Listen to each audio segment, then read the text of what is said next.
Do you think finances do actually change patient behavior? I think Mark makes a case for it. Adriana, do you have any evidence? I'll take the other side just for fun. Dialysis obviously is very expensive if a patient winds up in end stage, and we've seen various levels of engagement from patients who are barreling towards end stage. That's not only going to be financially expensive, but obviously very life altering. And some patients still are with kidney disease, to be the not doctor for sure up here, but in the earlier stages there's no symptoms. So they're still sort of putting up blinders, knowing it's going to be a huge financial impact, knowing that potentially their life is going to be altered significantly. And we still see mixed levels of engagement. And so, I don't know, I'm sure for some people it's going to motivate them to take a different approach on their healthcare, but I still think there's going to be cohorts of people who are not motivated by later costs down the road if they don't get preventative care, for example, because we see it in kidney space. One follow-up comment. I think that's actually where AI can play a big role, as Dr. Klasko referenced, and that is, how does AI help people stay on their care pathway? How does AI help people make daily decisions that improve their health and better reduce the prevalence of chronic disease? So I actually have hope that giving consumers more accountability and then arming them with tools to navigate a tremendously complex healthcare ecosystem will come to play, will be our new reality once AI begins to fully impact what's possible in terms of consumer engagement and navigation. I would agree with that. I'll add just really quickly, a good example is CGM, continuous glucose monitoring.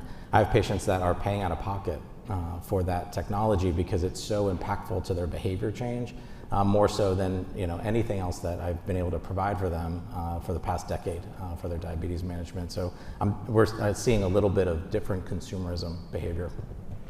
Let me raise a concern that I have for AI, that it's going to be, in a sense, duplicative, and if AI is going to reduce the cost of the system, it has to take people cost out of the system.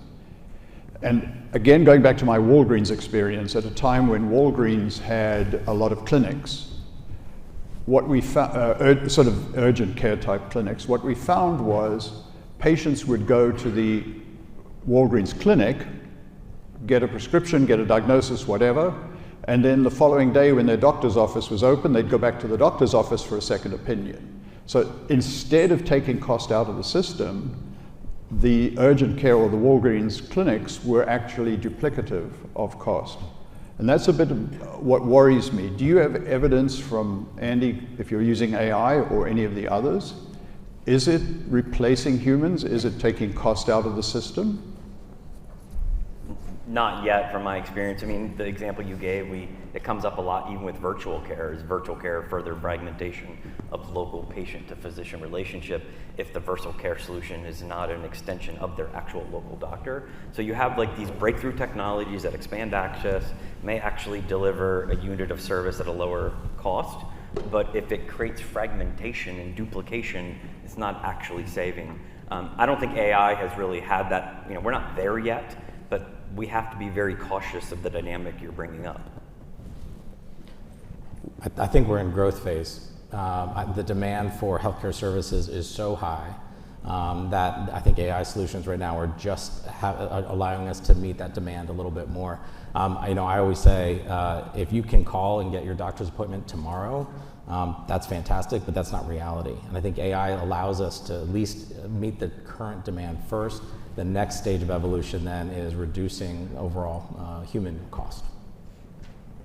And I do think it has the potential to impact potentially preventable events, Absolutely. ambulatory sensitive conditions, by just making people a little bit smarter on how they consume healthcare.